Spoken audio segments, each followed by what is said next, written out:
कृष्ण। जगन्नाथपुरी धाम में भगवान की एक बड़ी भक्त रहती थी कर्माबाई। कर्माबाई रोज खिचड़ी बनाती और स्वयं साक्षात भगवान जगन्नाथ उनके निवास पर चलकर उनकी कुटिया में जाकर भगवान उनकी खिचड़ी का भोग लगाते थे। स्वयं भगवान जाकर खिचड़ी का भोग लगाते थे।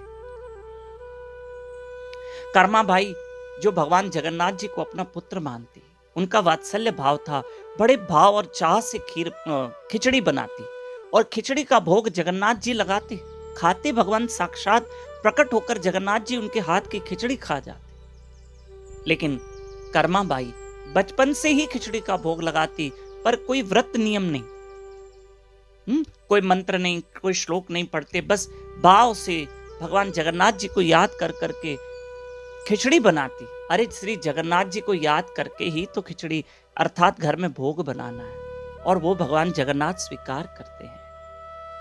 देखो कभी कभी तो कर्माबाई बिना नहाए खिचड़ी बना लेती, बिना मंत्र पढ़ के, बिना किचन साफ करके, पर भाव से। प्रेम एक अनोखी चीज है। जगन्नाथ जी को उनकी खिचड़ी में प्रेम दिखता। प्रिय बंधुओं, हम कर्माबाई की देखा देखी नहीं करेंगे। वो भगवान के एक अनन्य भक्त थे। उनका जगन्नाथ जी से अटूट प्रेम था। हम अगर करेंगे तो वो नकल हो जाएगी। उनका प्रेम जो था वो सच्चा प्यार था। हम जो करेंगे वो नकल हो जाएगी। भैया, आप कहीं भी जाएंगे ना, तो आपको रियल डॉक्यूमेंट लेके जाने, ओरिजिनल डॉक्यूमेंट लेके जाने। हम जेरोक्स कॉपी नहीं चलेगी। आप प्रॉपर्टी की रजिस्ट्री करवाइए, वहां क्या चलेंगे?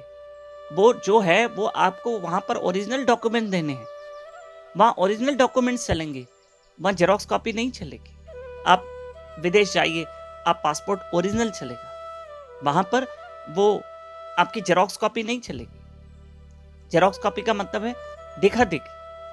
ठीक उसी तरह से कर्माबाई का जो भाव है वो प्योर है, वो शुद्ध भाव है, उनका रियल प्रेम है।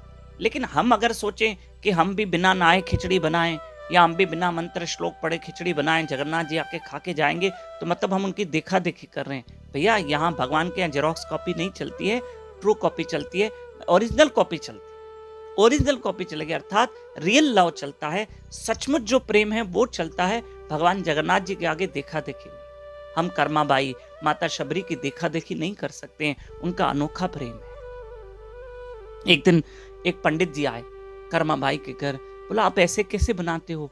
आप बिल्कुल स्नान करके, किचन साफ करके, रसोई घर साफ करके और मंत्र श्लोक पढ़ के फिर बनाओ। ऐसे नहीं करते, ऐसे भगवान को भोग नहीं लगाते।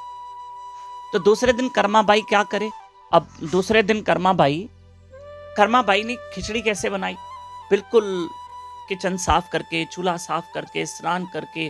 अब खिचड़ी बनाने में हो गई देर। जगन्नाथ जी आके बैठ गए और मैया ने खिचड़ी तो दी, पर जगन्नाथ जी को फिर मंदिर भी तो लौटना था, क्योंकि सुबह प्रात समय पहले भगवान यहाँ खिचड़ी खाते थे, फिर वहां सुबह में भगवान के पट खुलते थे, प्रात काल में, ब्रह्मवेला में। अब जगन्नाथ जी को पहुंचना था और जल्दी जल्दी कह रहे, मैया मुझे जल्दी खिचड़ी खिलाओ, जल्दी खिचड़ी खिलाओ, मुझे जाना है, पुजारी वेट कर रहे, प्रतीक्षा कर रहे। और कर्माबाई ने खिचड़ी तो दी, भगवान ने जल्दी जल्दी खाई और खिचड़ी हाथ पे लग गई और लगी हुई थी। अभी तो भगवान ने हाथ भी नहीं धोए और मंदिर पहुंच गए। पुजारियों ने सुबह में भगवान को जगाया। मंदिर में भगवान जगन्नाथ जी पहुंच गए।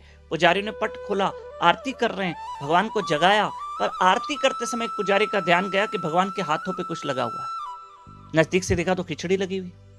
सारे पुजारियों ने कहा, प्रभु ये आपके हाथ पे खिचड़ी कैसे लगी हुई है? प्लीज भगवान हमें बताओ, नाथ कृपा करो। तो भगवान ने कहा कि कर्माबाई मुझे खिचड़ी का भोग लगाती है, मैं रोज सुबह प्रात समय वहां उठ के चला जाता हूँ और मैं क्या करता हूँ, खिचड़ी का भोग लगाता हूँ। पर उनको कोई पंडित नियम बता के गए, जिसके कारण कर्माबाई ने आज मुझे खिचड़ी देर से बना के दी, इसलिए मुझे आते आते देर हो गई, मैंने हाथ धोए नहीं और यहाँ के विराजमान हो गए। भाई पंडित जी को कहो कि उसको नियम ना दे कर्माबाई को, जैसे वो पहले बनाती थी, मुझे स्वीकार है। तो पुजारी ने पंडित जी से कहा। पंडित जी ने जाकर कर्माबाई से कहा, क्षमा याचना की।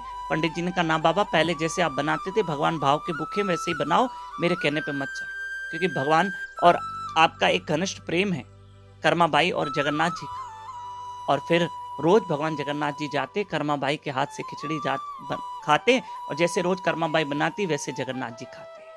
बोलो भगवान भक्तवत्सल भगवान जगन्नाथ की जय हो।